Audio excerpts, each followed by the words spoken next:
Can you put things in perspective, and can you also honestly get past that in a way, not get past what occurred, but realize that the Marine Corps has a way of making things so impactful, everything you do there. And when you leave it, there's this loss, there's this gap you feel, and you're trying to figure out how to fill that. But I think that's the key thing is like, can you find a new calling? Can you find a new duty or something else? Even though the things we did in the Marine Corps were so impactful and so important, you don't want that to be the pinnacle of your life, right? You want to build on that foundation to something else.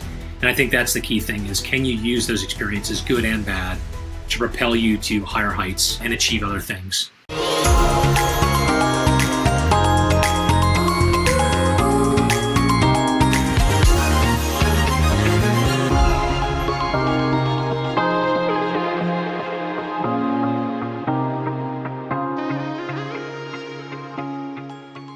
All right, we are finally back from a wonderful summer break, bringing Athena Talks back and sitting down and talking to none other than me, Donnie Hasseltine.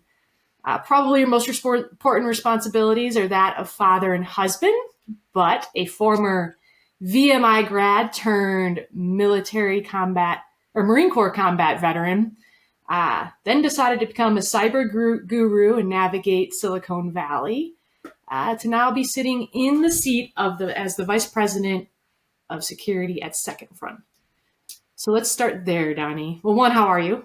Yeah, great. It's great to see you again, Katy. It's been a while, and it's awesome to be on the podcast and to chat about this. So looking forward to it. Yeah. So we end with Second Front. What is Second Front? Where are you sitting today? Yeah, Second Front Systems is an interesting company. It's founded by 3 Marines, one of whom actually crossed paths with me in 27 years ago. It works at focusing on trying to solve a huge problem in the military, which is how do you get modern software and modern technology in the hands of the warfighter? I mean, you and anyone else knows, like, we're oftentimes using things that look like they were built 10 years ago. And the challenge 10 is generous. Yeah, 10 is generous, probably 20 or 30. I mean, like, dot matrix printers still exist out there, right? But yeah, there's a reason for that, we have to protect our networks. The networks are always under attack by adversaries, especially in the Defense Now War Department.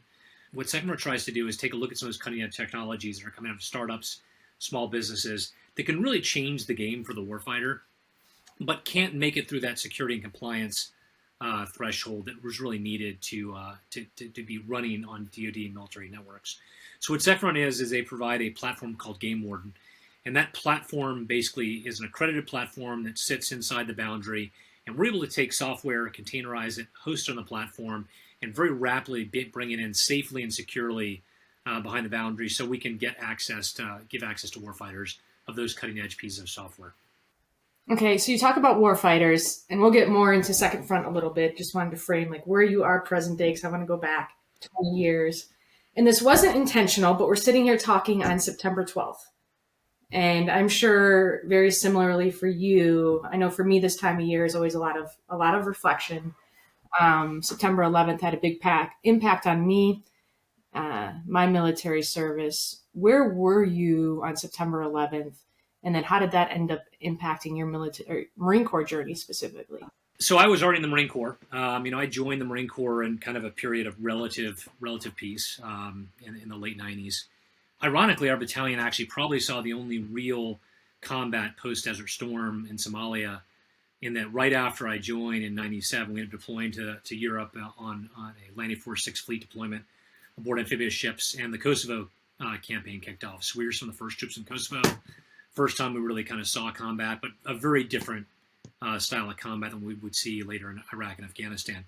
But I had finished that tour, spent almost 3 years in the fleet, and moved on to be an instructor at TBS, where we first met, and was actually coming out of a discussion group in O'Bannon Hall, and happened to walk by the Hawkins Room, which is kind of a school bar inside.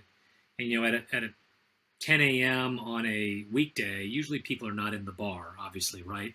When you walk by, there's a whole bunch of students in there, and the TVs are on. We're like, oh, maybe they're watching something or hanging out. And then, like, as myself and the other instructor walked by, we like saw out of the corner eye the Twin Towers burning. We both stopped and like looked at each other and like stuck our head back in and realized like, oh wow, like something is definitely changed and something happening. And we kind of ran back, started linking up with other instructors, the force protection anti-terrorism officer for the base and for the school, who is a job that's rarely utilized because bases have military police, stuff like that. He was in overdrive.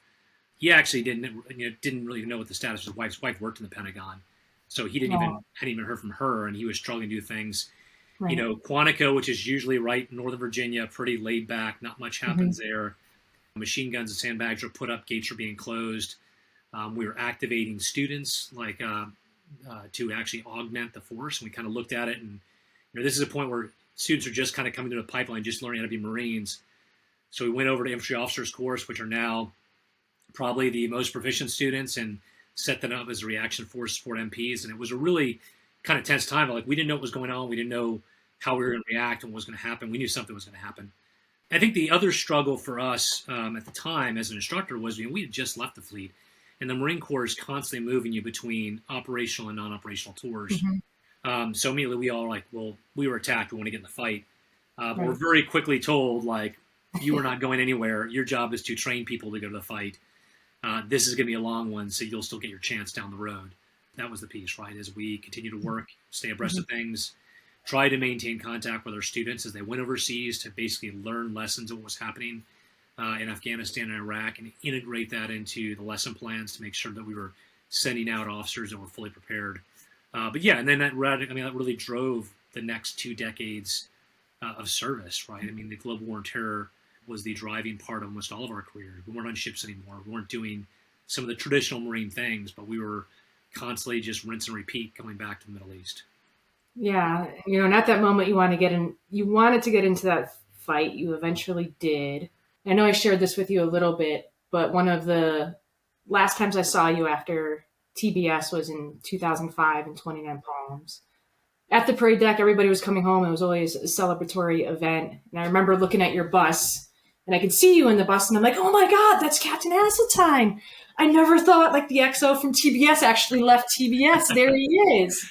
But I was stopped dead in my tracks from like going up and saying hi, because I watched as you came out. Didn't know the circumstances of your deployment yet. Didn't say anything. You just came out, didn't say anything to the crowd. Immediately looked at what I quickly figured out was a group of Gold Star families, and watched you walk towards them. And there's a quote that I read yesterday, because everything comes out about September 11th. And, some people learn history, some people live history. And that was probably, a great example of living it. But as you're walking towards that Gold Star family, how did you do that? What's going through your mind? That's a great question. And I don't know. I mean, there's no way to prepare for that. There's no way. I mean, as a military officer, you are prepared for war and death, and that's part of the training. But experiencing is a very different thing. And I think that in that specific instance, we lost a lot of Marines in a single incident. I was in the incident and wounded myself. And, having those conversations, we didn't have the direct conversations of telling them. That fell in the duties of the inspector instructor staffs in the United States that we were in contact with, a duty I supported later on in my career. Initially, you weren't even sure they're going to be there, right? Because they're all the families meeting the Marines who are coming back.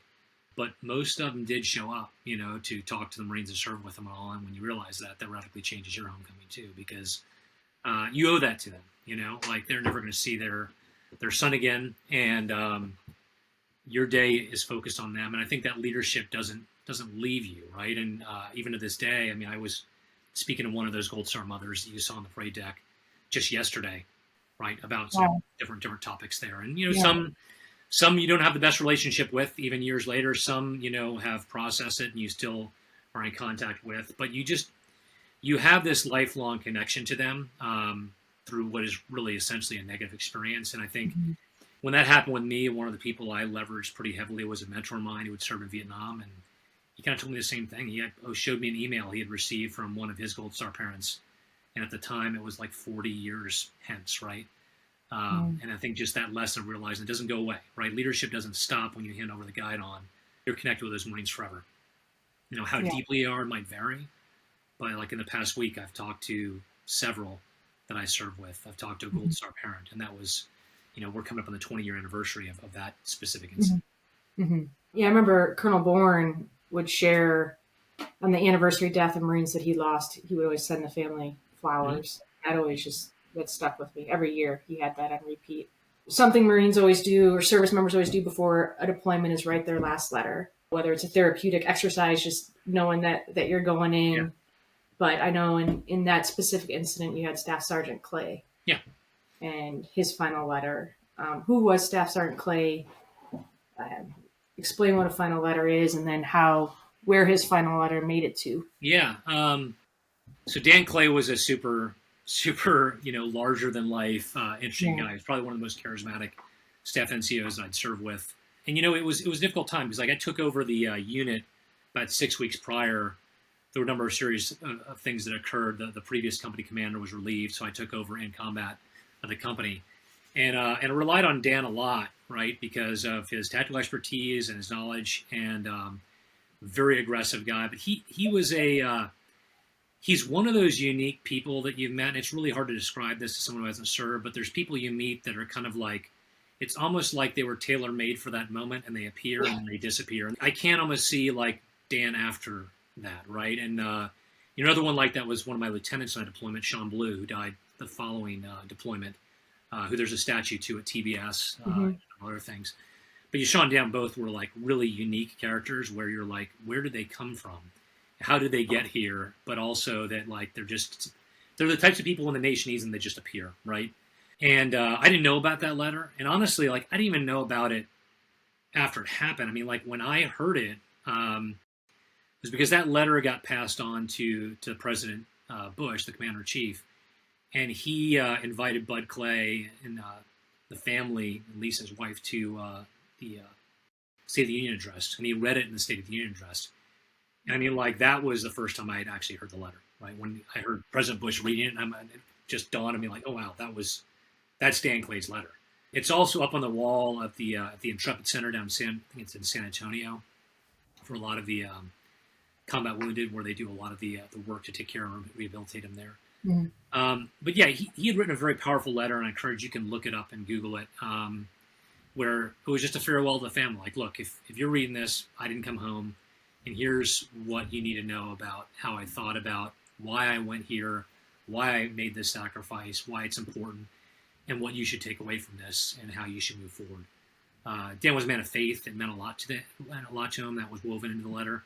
But yeah, fantastic Marine leader, fantastic, tactician, and someone who's a really huge backbone of the unit, which again made it really difficult when he passed away on how the unit could recover and move forward. After we talked, I went and read it, and it is really powerful. And he had a phrase in there: "Without duty, life is worthless." Yeah, and I think that just really sums up part and parcel of the character of those people like Staff Sergeant Clay that are just willing to put it all on the line. Mm-hmm. But then the follow-on piece was just very Marine, so laugh and enjoy the moments because the duty is real. Yeah. And, there is just something about the Marine culture where even in the worst of times, laughter can still be central. Pretty black humor usually, but it's still pretty funny at times, Yeah. But that's 20 some years ago. How has war and living through that kind of loss defined you as a leader, as a human? How has that impacted you?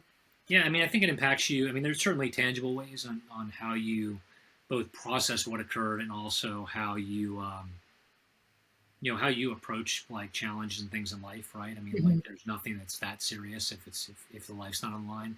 In the few cases I've been in, like life or death situations outside of combat, it's weird. I feel calmer in those circumstances. I get super irritated at little minor things, all around. I think that it just helps you put things in perspective, and it helps remind you that on a day-to-day, like, what are you doing to earn the life you've been given? Because there's plenty that don't have that opportunity anymore. So what can you do to basically both further their memory and earn that gift that you have?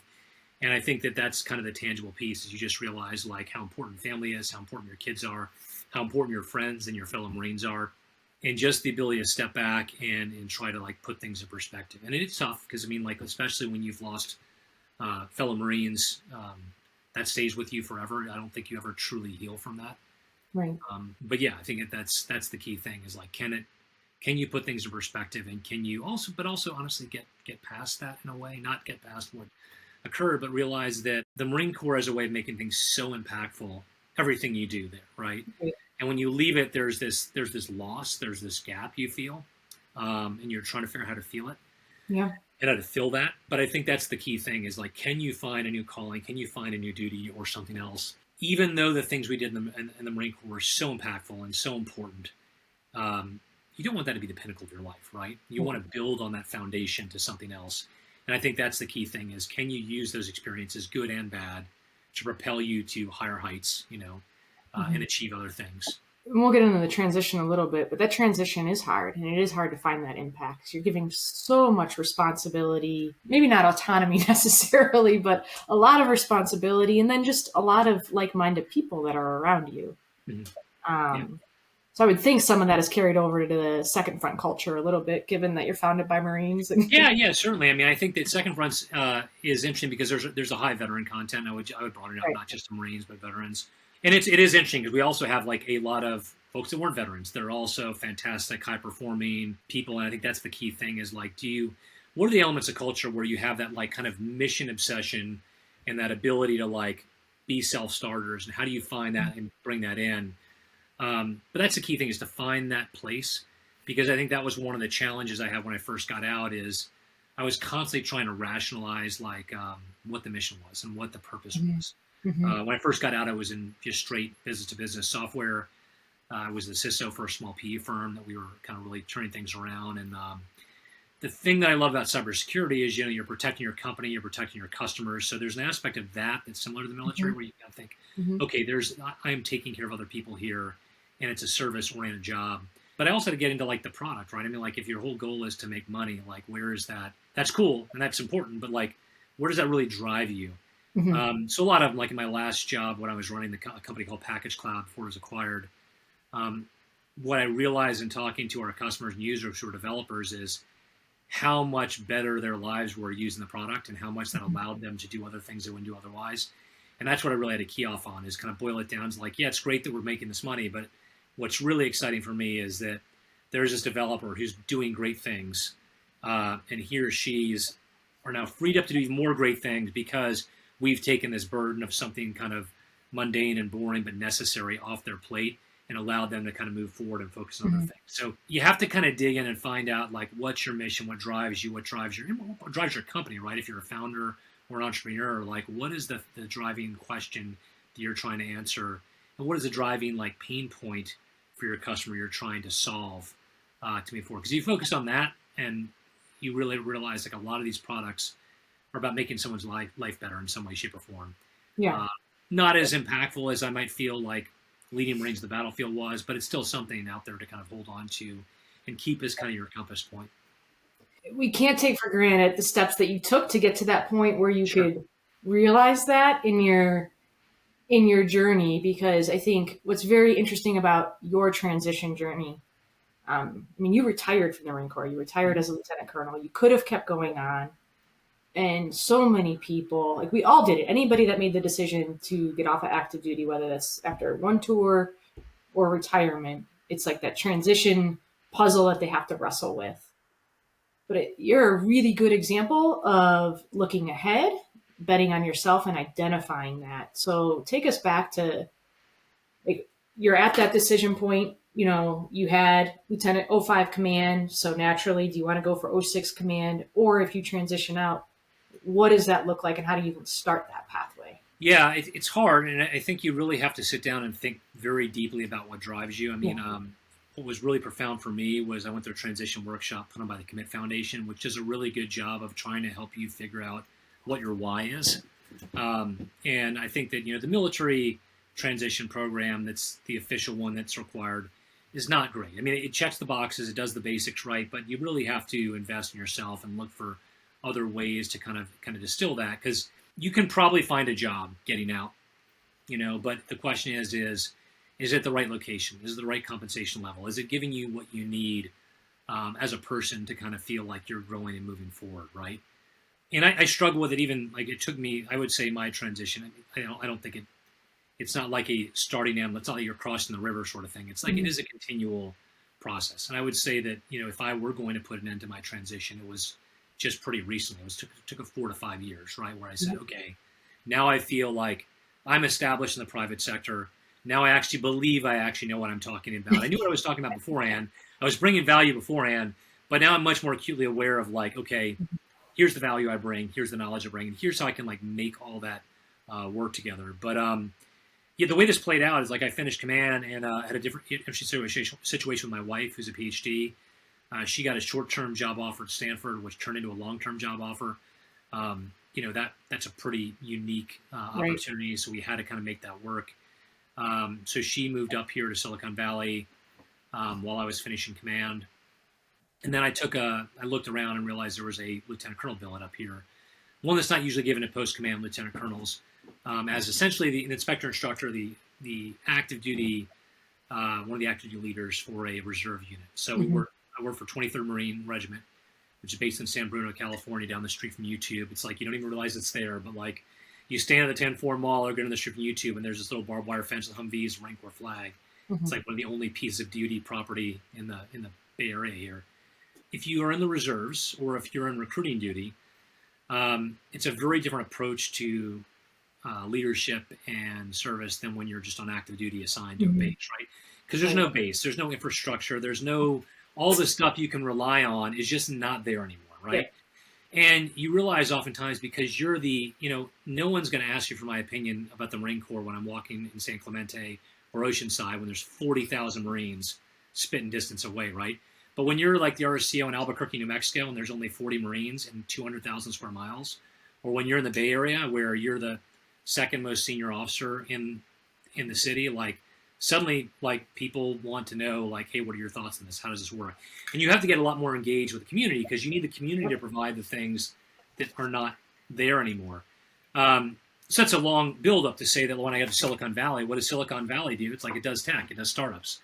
So I started getting involved in the Defense Entrepreneurs Forum. I started getting involved at Stanford through a program called Hacking for Defense, and really started getting deep into how Silicon Valley thinks about technology, how we think about problem solving using different problem solving methods. And yeah, it just got super interesting. And it's kind of, there was a point where I looked around like, wow, like I'm kind of found my people here. Like these people are thinking about problems the way I thought about problems in the military. And like you said, sometimes you didn't have the autonomy in the military. So you'd say, a good idea. If we did this, it would actually fix this. They're like, no. Just follow the process, which is really frustrating for a lot of leaders. So I got deep into that. I started pulling the string and realized like I just didn't have a deep background in technology. And weirdly, I think my wife first, but then I heard an advertisement on NPR about a cyber master's program. And I began thinking more and more about it and realizing like, well, look, if I stay in the military, cyberspace is a huge component of war. And if you don't understand or control the electromagnetic spectrum, it doesn't matter how good you are at shooting a rifle, right? You've got to control the whole thing and understand it. And also if I decide, hey, there's a good chance I might get out here. My family is settling down. I've got young kids now. Do I really want to put them through the ringer of like 3 PCS moves in the next 5 years? Okay, what does that look like? And I realized quickly, like getting out, even as lieutenant colonel with a history degree from VMI is probably not going to ring a lot of bells for like Google and Apple and things like that. So yeah, so I bet on myself. It was a big bet. I mean, Brown was not a cheap tuition, but did a cyber master's there. It was fantastic because, and what I tell folks when they look at getting out of the military and going for a graduate program, it's like, don't just go for a label. Look at a couple things. Look at like one, is the information going to get curated for you? You're paying for that. You can Google anything I learned at Brown, right? But like it's curated for you. The next is access to faculty because, when you have a question, you're going to leverage that faculty from that institution. When I have a question about encryption, I call my Brown professor, she's one of the top encryption experts in the world, right? And then the cohort, right? I went through an executive master's, so everyone in my cohort were mid to senior level executives. They were CISOs or pieces like that. So when I have a question about like HIPAA or healthcare, like I can call folks at CVS Net and Health who I know. So those are the 3 things you're looking for. So I very quickly built this network, gained a lot of knowledge, my thesis project was military focused. It was still aiming to keep that door open. Mm-hmm. But when I realized I wanted to get out, I was able to leverage that pretty heavily on finding a way into tech in a role that really suited me and suited my background. Mm-hmm. Yeah, and I think there's some really important lessons here. I want to go back to the foundation, though. What was the name of the foundation? Just the Commit Foundation. The Commit Foundation? Yeah, it's founded by a woman named Anne-Marie Craig, who had done work in the government before, but her husband was an Army veteran who got out and struggled with transition, and she kind of thought, like, we can do this better. So she built a really fantastic organization. They used, actually, ironically, a book, and now I'm blanking on the name, but I'll get it for you after this. Mm-hmm. But it was taking some of these same methodologies I mentioned, hacking for defense, lean launchpad, things like that, and ask the question, what if we take this and apply it to someone's life instead of a piece of technology? Yep. And it caused you to ask some pretty deep questions, and it's a great exercise to go through where you start thinking, okay, like what is the thing that actually motivates mm-hmm. me? Mm-hmm. And how do you do it? Because, like, yeah, this might be the path to get a really high-paying, successful job, but if that's not scratching your itch, that's not making you happy, mm-hmm. maybe taking a, less smaller job, less focused, but a job that like fits you better, that may make you happy, mm-hmm. a lot better. It may make your family happy. It may give you what you need. So thinking very closely about what you need and what makes you tick and the why behind that. Mm-hmm. And their workshops are really critical in kind of doing that. And I think I remember I was on the fence about getting out. And I think when I went through the Commit workshop, I came home pretty certified, pretty sure, like, I need to get out. And it was just because what have made me realize is that I love the Marines I served with, and I was very, very closely identified with the Marine Corps career, but I realized my heart wasn't fully in it anymore. Mm-hmm. And if your heart's not fully in it, like, your Marines deserve better, right? Yeah. Doesn't matter. Maybe your 80% is better than somebody else's 100%, and maybe you can still perform at the level expected. But if you're not fully committed to it, like, your Marines deserve better. And I think that caused me to really do some soul searching and realize, like, I'm scared of what's next, but I know that's the right decision. Okay, so the Commit Foundation, everybody should check that out. And this soul searching piece, right? Like, that can't start 3 weeks before your transition. Like, No. How long before your transition were you really? I think, honestly, you've got to build a network. And what I like to tell people when they're thinking about transition is it's kind of like the monitor in the military and in the Marine Corps, right? They give you a choice. Like, do you want geo or billet preference?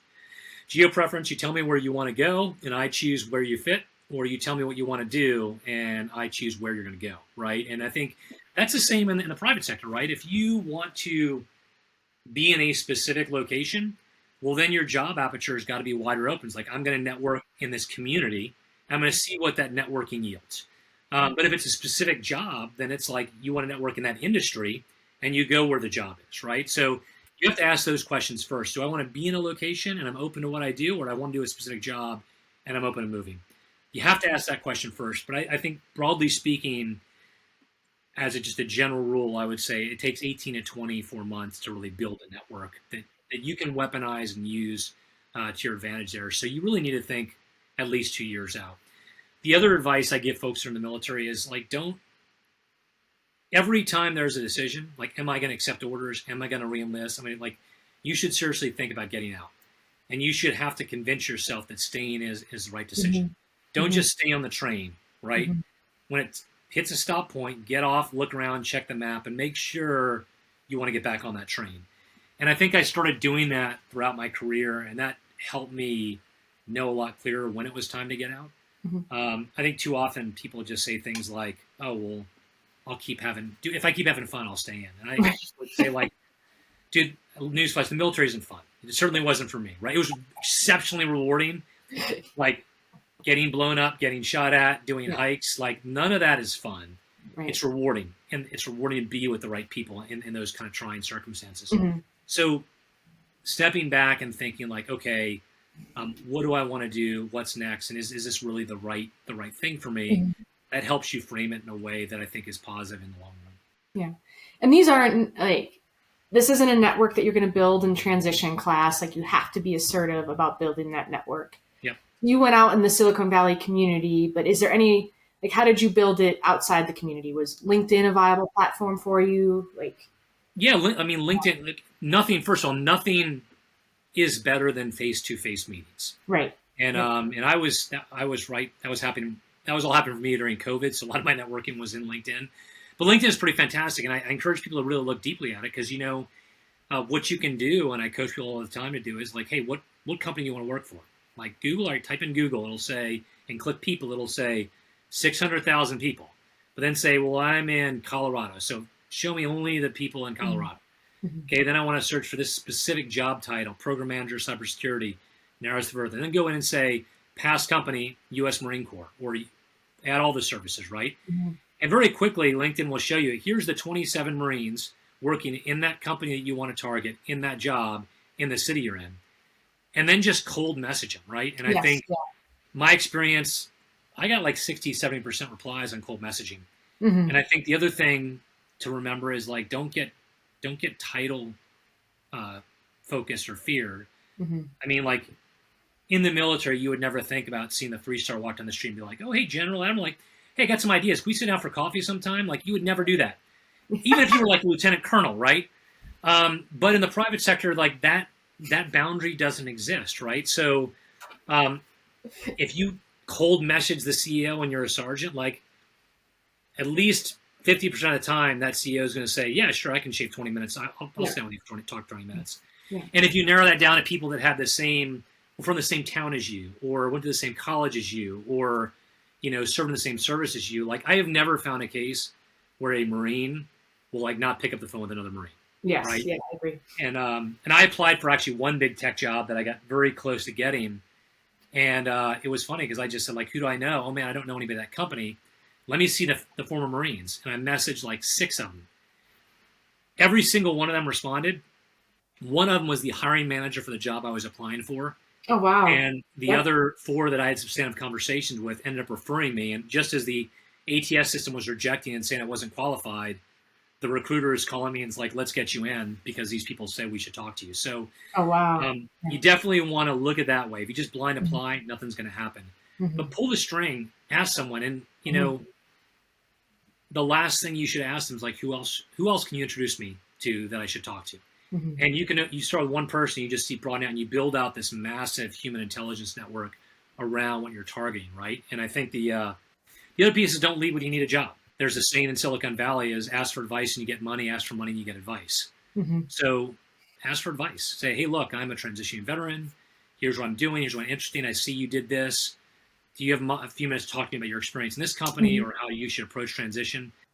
People like talking about themselves. They will talk about themselves all day. So give them an opportunity to, and then use that to build that up. And then like do that in advance, right? Because mm-hmm. asking someone for help that you don't know is not going to work. But if you have a conversation with them and have another conversation with them, and then a year later say, oh, hey, Katy, I saw you're connected to this person. Could you introduce me or could you do a referral here? Yes. They're much more willing to help out. Yeah, no, absolutely. Going back to the Brown point, though, because I don't want this to be lost, right? Sure. And betting on yourself. Like, that also means investing on yourself, right? The Marine Corps just didn't open its checkbook. Yep. Because I think sometimes that's lost as well, is, you got to take that extra step. But how do you do that? And sometimes that means, like, you've got to invest in your own professional development. You have to put skin in the game. I mean, the GI Bill was helpful. That funded part of it.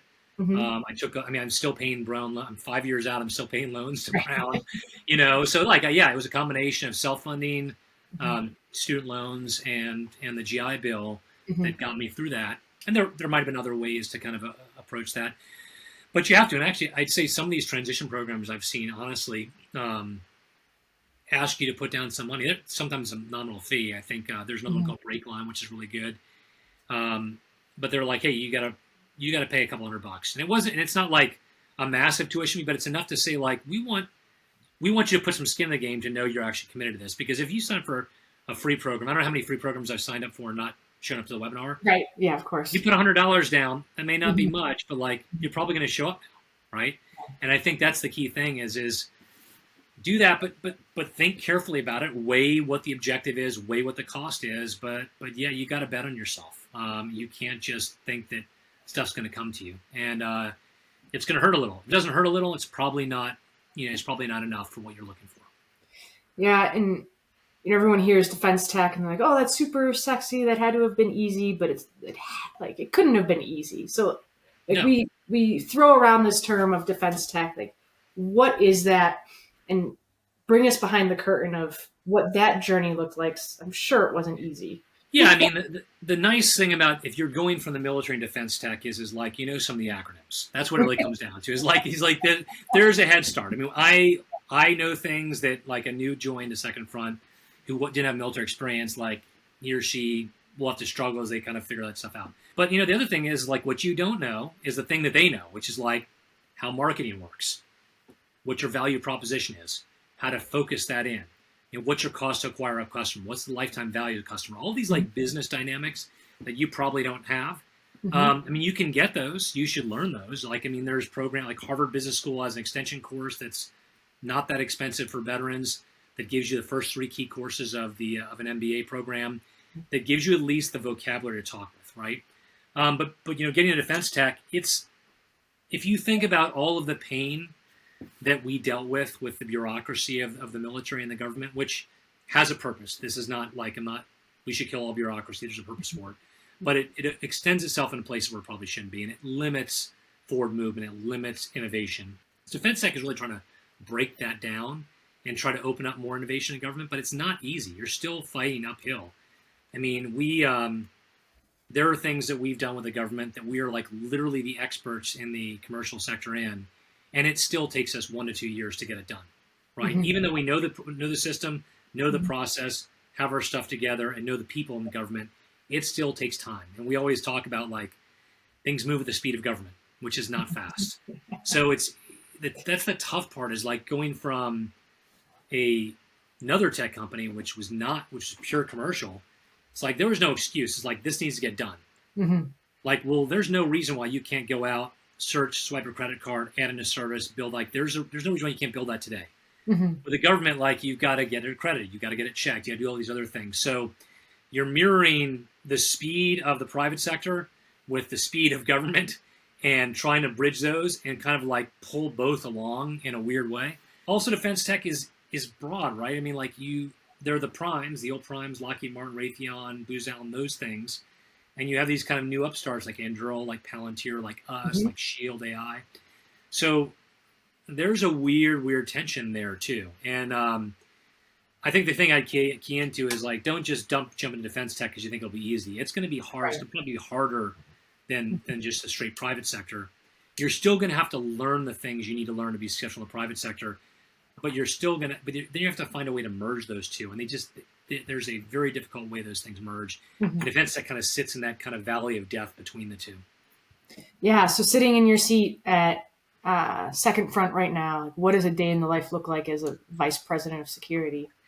Yeah, I mean, we're late stage startup. We're still fairly small. So it is a lot of player coach stuff. I mean, there's a lot of things that a VP at a larger company might be more setting strategy, whereas us, there's a piece of that, right? But there's a lot of like getting in the weeds, getting in the trenches with the team and cranking through things. So there's a lot of, you've got to know how to do the security work and the security practitioner work at the ground level. You can't just come in with a cursory knowledge. You've got to say like, hey, these are the domains that I know deeply and I'm going to go work through and drive through with. There's a mix of things. We have an aspect of the side where there's corporate cybersecurity. How are we protecting the corporate enterprise, handling sensitive information within our own corporate boundary, educating and keeping team members safe from cyber threats. Then there's the product security side, which is how are we securing our platform? How are we protecting our customers? How are we moving those customers through? Because what a lot of things we do is, the principal thing we do is we take that customer software, that intellectual property that they have worked hard on and really driven to market on the consumer side, and pulling it through a DoD security process to make sure it's remediated to DoD standards. It can be hosted in government platforms.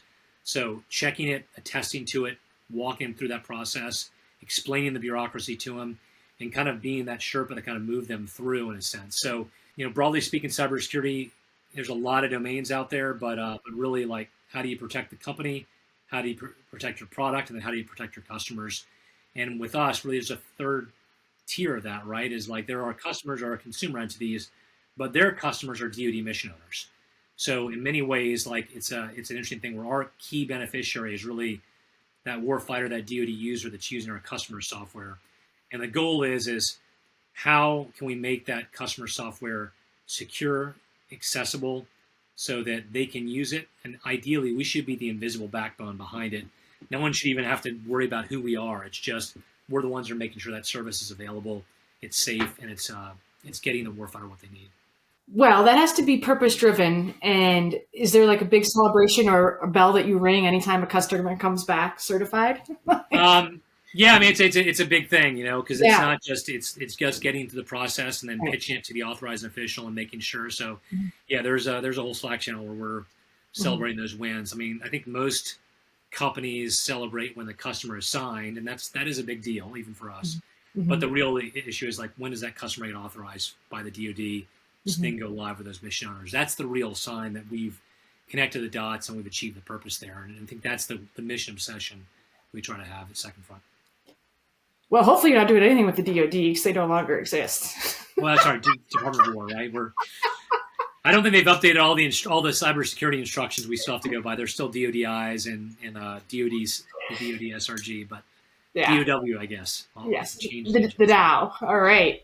So it's a double whammy though, to defense tech and then the startup world. And everyone's like, oh, I want to get into a startup. But I mean, like, what is that reality? And what advice do you have for people that are like, Yeah, startup is a brutal world. It is a brutal world. And I would say I'm not exaggerating when I say, when I think about the past year at Second Front, there are points where I have to weigh. I mean, let's just take the seriousness of war and the gravity of life and death situations aside. But I've probably worked harder in the past year than I ever did in the Marine Corps, to be frank. Right. And startups are challenging because the beauty of the DoD is like there's a process. You want to do something, like you would just read the manual, read the process, execute the process. Black and white. That's right. And there's a beauty of it is like it's speed of government, but like if you put something in one side, it will absolutely come out the other end, right? So that's not guaranteed in the startup world. And I think that the other piece I think you don't realize, quite frankly, in the military side, is you read a military resume and it says, "Oh, I managed $20 million budget." I'm like, that's great. Congress and the people in the United States gave you $20 million to spend, you spend it. I mean, that is a skill to do that efficiently and appropriately and ethically. But that's different than managing a P&L statement, a profit and loss statement. Right. When you're saying like, hey, if I misjudge this, I have to lay off 2 people, which means they lose their jobs, they lose their livelihoods, and that impacts their family. Right. They're not dying, but like that's a pretty serious situation, especially in like the job market today. And I think that's the challenge when you're talking about a startup or you're talking about the private sector is you've got to know very quickly, like, what do you do on a daily basis? How does that directly contribute to revenue of the company?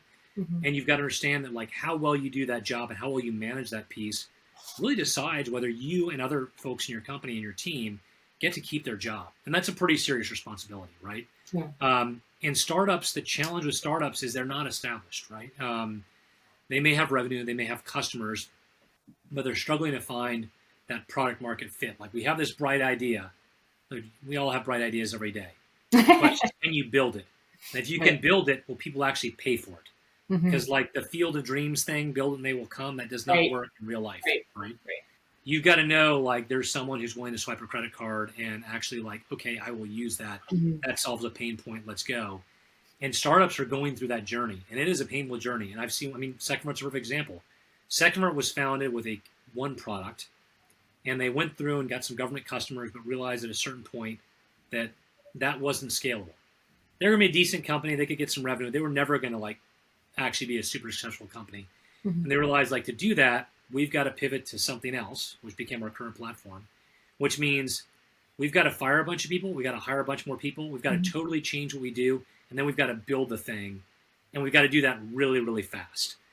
And those type of pivots happen a lot in startups.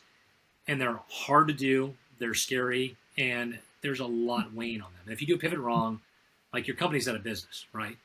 That sort of life or death situation, and not life or death, but that sort of like high pressure situation is really the life of a startup. The way I like to say about a startup is like every day, you wake up and you're like, we still here as a company? Like, great. And at the end of the day, it's like Monty Python, not dead yet. Like, you wake up the next morning, it's like, today is the morning where we could be a unicorn or a smoking hole in the ground. And at the end of the day, it's like, not dead yet. So the startup is like every day of being like, not dead yet, not dead yet, not dead yet. Whereas working in a more established company, it's like a bureaucracy. It's like, okay, got it. Here's my widget. Here's what I need to focus on. If I do this right, I lead my team well, I'm going to be successful. The company's going to be successful. There's a pathway. There's a product. Like Apple's going to release a new iPhone every 1 to 2 years, like clockwork, right? Like there's a process there. Right. And I think it's important to say, like, when you get out, you got to think real closely about whether or not you want to, because startup life is not meant for everyone. Right. It's a high risk, high reward, right? Where, a more established company is a lower risk, lower reward. And it could be a case where you're at a stage in life with small kids and a family that you're not ready to take that kind of risk. Maybe it's time, like, I need to get into something that's stable, that I can relax and catch my breath and take care of my family on. Or maybe it's something like, crap, yeah, I'll mortgage the house and go for broke and see what happens here. But that type of mentality that may not be you. And if that's not you, don't do it. Right? Like, know who you are and know where to go, right? Yeah, but I appreciate you. I mean, you've always been incredibly authentic, but just being honest about the transition and saying, right, it takes 5 years, well, at least in your, like, right, you're feeling fully transition 4 to 5 years after.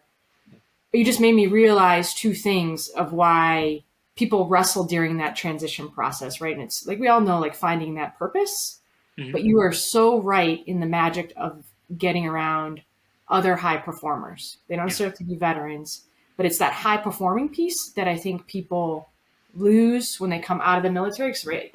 Especially Marines. Like, you're just high performers, competitive, like, they're just going to get it done. That's a serious reflection point, is finding that purpose. And if it doesn't feel right, look around who you're surrounding yourself with, and it's probably missing that high performance function. Yeah, I mean, if you got to surround yourself, people are going to make you better, are going to challenge you on a daily basis. And I think the military does a good job of that. But the other thing the military does a really good job at is making sure you are trained and ready for your role. I mean, the Marine Corps certainly always puts you in something that's a little outside of your box you have to grow into and kind of keep pulling you along. And that is kind of that high performance thing you're talking about. Yeah. But the challenge in the private sector is, like, there's no manual really to do that stuff, right? You move from an area where you know your job and you know exactly what to do, to where you're constantly second guessing yourself. And you end up with a lot of imposter syndrome. I mean, like, I got a master's in cyber from an Ivy League school, and right after that, I got asked to be on a podcast in cybersecurity, and I was terrified. Like, I asked, could you please let me listen to it before you publish this? And I had 3 of my friends, like, did I say anything stupid? Please tell me. You just don't know. And eventually you get to the point of, like, okay, I know what I know and I know what I don't know. Yeah. And I think that's the key stage, is like when I talk about understanding, being comfortable in that transition where I know what value I bring to the table and I know where my gaps are, and I can navigate that. And the military is a good way of setting you up for that. You just don't have some of that support structure in the private sector. Right. So many people ignore that transition reality because it's too much to do. So, how do I prioritize? So if you were going to give advice of, like, all right, you're thinking about transition, start with this one thing first, what would that be? Yeah, I think start networking. Start talking to people. Start talking to people outside the military. LinkedIn used to have a thing where it would map all your connections. And I remember looking at them and realizing, like, 99% of my folks were other people in the military. I'm like, well, that's not going to help me in the private sector, right? So I think, start with a point of, like, just asking those questions. Go find someone who is transitioned that you know, and just have that conversation with them. Commit to 2 to 3 conversations a week, virtual coffees or in-person coffees, where you just go pick their brain. And I think what you'll find, you find out it's a lot easier to find what you don't want to do than what you do want to do. Interesting, yeah. In the military, and you'll learn other things. Like, you'll look at a company, and, like, I looked at a lot of the big tech companies here, and there was one that I looked at, and I'm like, this is kind of bureaucratic. It's kind of like, it's very similar to the military. Like, this would work for me. Another one's like, this is a little weird. It's a little squishy, but yeah, this would also be a fit with my personality. And another one's like, man, this one just feels toxic to me, right? I would say that when someone comes up to you, like, hey, have you ever thought about doing X? Never say no, right? Just say, tell me more. My first job was in private equity. When my last boss who hired me, like, pitched that job to me, if he had asked me, like, a few months earlier, I'd be like, nah, that's not me, not interested in that, right? But in the Commit Foundation in Silicon Valley, they brought a bunch of PE and VC folks in and explained this stuff. And I remember listening to them talk and hear them say, like, hey, well, how do I fit in? Like, how do you make these bets on these companies? And they're like, dude, I don't want your opinion on who I should invest in. Like, you don't know crap about that. I'm like, oh, okay. Like, but the problem is like I invest in a company and it's these really wicked smart people that build a product but have no idea how to manage, lead, or keep the project going in the right direction. And I'm like, oh, I can do that. And they're like, yeah, you can. Mm-hmm. So it was that sort of thing of realizing like, okay, like I see now an avenue here. Yeah. I'll give you another example. I once went to a veteran workout at one of these companies, and one of the guys there managed the gym. I was in decent shape in the military, but I was never like a crazy 300 PFT or top of the road guy. And like, I'm never going to manage a gym. That's not something I'm capable of doing. That's not something I'm like, qualified to do. But the most profound comments there that I heard was from that guy. Someone asked like, how'd you get in this company? It's like, oh man, I transitioned. I was lost. I was homeless for a bit. And I was like working part-time in a gym. And then I saw this job and I got hired. And this is the greatest. This is fantastic. And it was a little bit of like the janitor NASA JFK speech. Like, what are you doing? I'm helping people put on the moon. Because what he said is I don't know anything this company does. Like, it makes no sense to me. But I know like they're solving hard problems and they're super stressed out. But if I can take them into the gym and I can help them fix pain or make them stronger or help them clear their head and reduce their stress, then they're going to go out and they're going to do those things better. Mm-hmm. And that's how I contribute. Mm-hmm. And I thought about that. I'm like, okay, if the gym manager has that mentality, that's a good sign of the culture of that company. So I think being open to talk to anybody about what the company culture is, being able to talk to anybody about their job experience and what they do, you'll learn very quickly what you don't want to do and what companies you don't want to work for. And that's a huge advantage too. Yes. Well, we're coming to a close. So the wild question I just want to end with. All right, we go back to the transition point, but go back to 17-year-old Donnie, like hasn't even stepped foot on VMI. Like, what would you tell that kid?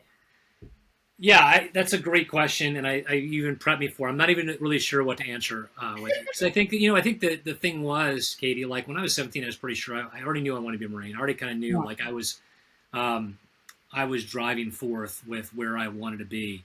I think I would have said, hey, make sure you're being open to new opportunities. Like, don't be so set in this path you become blinded to what else is out there, right?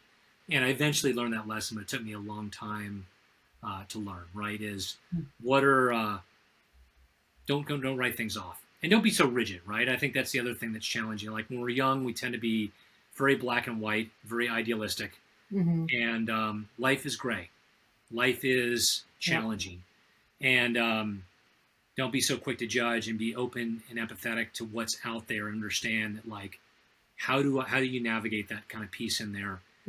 So yeah, I think just be more open to opportunities, be less rigid, listen to people more. Probably the things I'd be saying. I don't think it would have changed very much for the first at least 10 plus years of me leaving the military, but that's probably where I'd advise. Well, and super good advice for the world as we're sitting here today. So wild times. But to me, you're always going to be Captain Hasseltine. I mean, you haven't even aged a bit though. Like that's what you need to bottle up. Is like I wish. Well, I shaved since last time you saw me, so I do look a little younger now. But I do have a fun fact though. Yeah, what's that? I outrank you now. That's right, you do, Colonel. Congratulations, by the way. I saw that pin on. I was super excited for it. Yeah, hard to believe when you see the SPC as a captain, you're a second lieutenant. You never think about that one day. Right. There's also that weird thing for Marines is where your SPCs go back to the fleet, and there's such a long time between captain and major in the Marine Corps. Yeah. You put on captain, and like, oh wait, we're the same rank. You know, so yeah. Well, no, and I'm very proud of your career. That's a whole different aspect we didn't really talk about. It's about transitioning and staying in the reserves and managing that piece, which is another opportunity that's open to folks as well. So yeah, for sure. But thank you so much for your time, and just it's been amazing to reconnect with you, and I'm just super proud of you and how you've ended up and how you've owned just not letting the Marine Corps define who you are and taking it and creating this whole new chapter. So well, thank you, and proud of you too, Katie. It's awesome to see folks that were part of the team and see which direction they've gone and how far they've gone in their careers too. So great to reconnect. Yes. Well, thank you.